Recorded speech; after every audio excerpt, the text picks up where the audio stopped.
He who dwells in the secret place of the Most High shall abide under the shadow of the Almighty.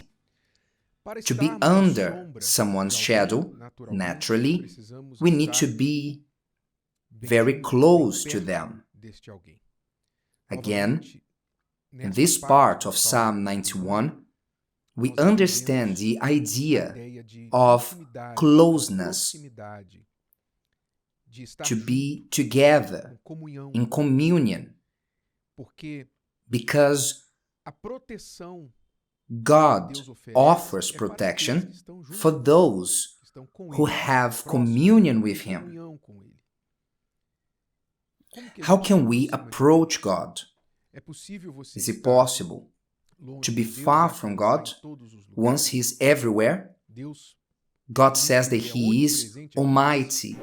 He says, shall abide under the shadow of the Almighty. If He is omnipresent, aren't they all under His shadow? Not necessarily. Why? Because God's omnipresence does not mean that the person is accepting His conditions, that He may interfere in their decisions. It's important that human beings, you, must understand something sacred that God gave to the human being, which not even Him interferes with, called one's own will. When you were born, you were given a will of your own, and this will is developing since you were a child. And when the child reaches adolescence, they want to express the independence of their will. This process is quite frustrating for most parents, because as long as the child is a kid, basically we control the life of the child completely. What they eat, what they dress, where they go, but they get to an age that they learn that they have their own freedom, and we can no longer control them. And then the frustrations begin of all parents, usually mothers. But just as we are frustrated with our children when they don't do our will, and they discover that they have their own, the same is with God.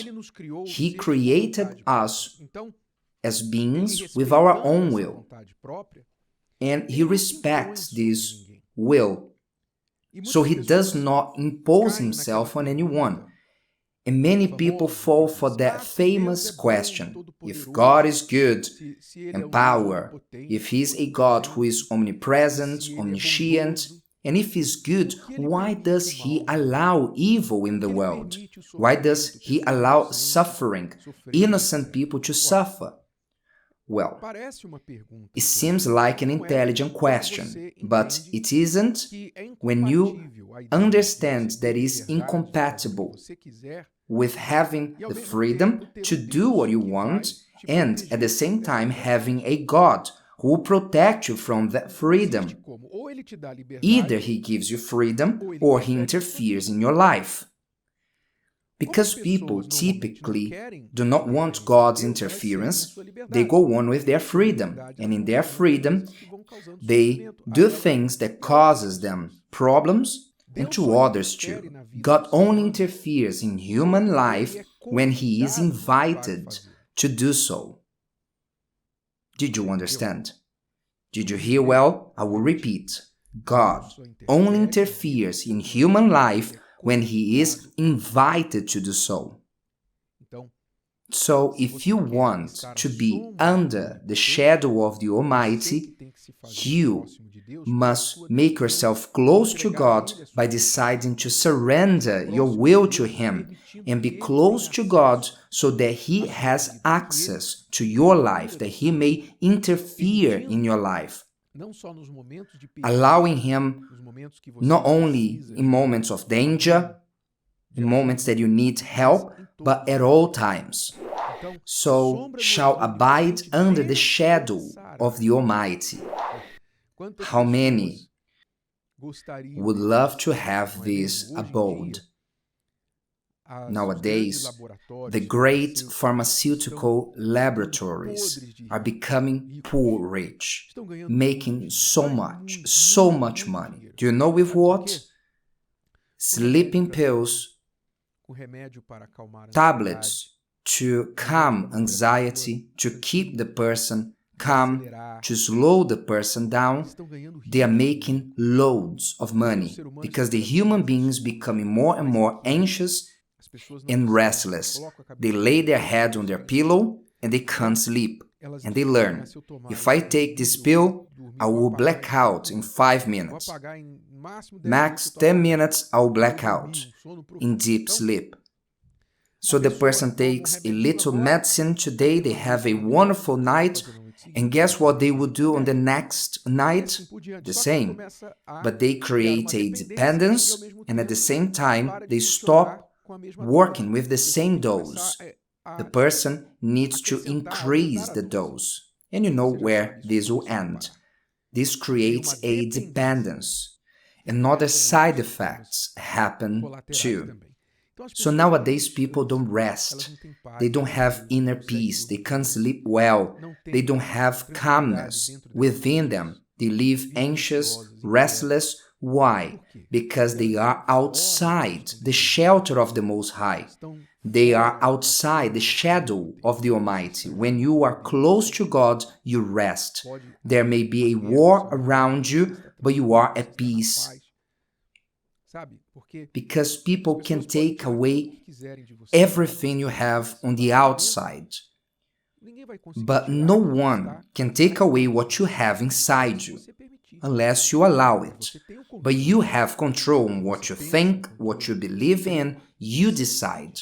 So those who have decided to be under the shadow of the Almighty rest. They have peace, a calm night. They have peace of mind to work. They are at ease and pass that peace onto other people, which doesn't mean they don't have problems, which doesn't mean that they are not at war.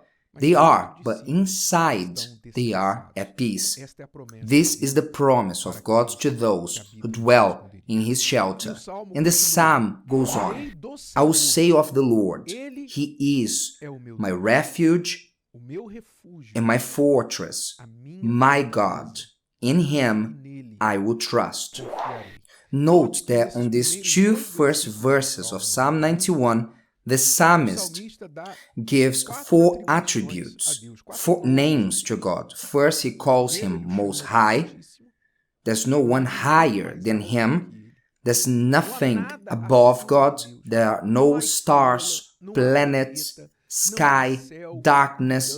There's not even air above God. Nothing, absolutely nothing that is higher than Him. He is the true supreme,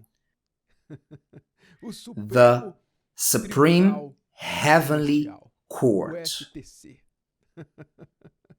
He is the supreme heavenly court. There's no one higher than Him. He is the highest, the greatest. He is almighty, which does not mean that He does everything randomly. God can do everything, but He cannot contradict Himself. God cannot lie, for example. It's impossible for God to lie. So there are impossibles for God. Yes, there are. I spoke about one already here. It's impossible that He disrespects your own will. Why will God throw a few people in hell? Because they decided to. No, it's not possible. Nobody wants to go to hell. Yes, you choose hell as the other destination for your soul when you reject God's salvation. So those who do not want to do God's will on earth, He will do the will of this person for eternity, which is to stay away from that person. So God cannot interfere with your will. God cannot lie. God cannot contradict Himself. Did you understand? He cannot go against his own law. He cannot do that. Because he is almighty does not mean that he will do things randomly just because he can. When the devil said to Jesus, "Throw yourself down," using Psalm 91, by the way, "Throw yourself down, for it is written, he shall give his angels charge over you, and in their hands they shall bear you up." Jesus could have done that. He could, but he didn't. Because he is not there to show off. God is not ostentating his power. God is subject to his own laws. And these laws, he respects them. And we must fit these laws to receive his help too. So, Most High, Almighty, Lord, I'll say of the Lord, a common name used anyhow out there, that people do not understand that God is Lord. Lord of whom? Those who are his servants. God is Lord of those who serve him. Jesus said, "Not everyone who says to me, 'Lord, Lord,' shall enter the kingdom of heaven." Because they say, "Lord, Lord," but they don't do what I ask. So if you don't do what God asks, he's not your Lord. Do not forget this. He is Lord of those who obey him. And the fourth, he is my God. He is my God. There's no other God but him. There's no Mary, John, Muhammad. There's no Mary. There's no priest A, B, or C. None. There's only God. He's the only Lord. My refuge, my fortress, in him I will trust. So if you haven't chosen him as your Lord, only and true God, do it. Because if this is not true in your life, forget the rest of Psalm 91. Do not recite beautiful words just because they sound nice. These words are true. And that they may be fulfilled in your life, first, you must fulfill the conditions from this psalm. If today's video helped you and you know someone that could benefit from it, share it with them, and if you haven't subscribed to the channel, you may do so now. See you later.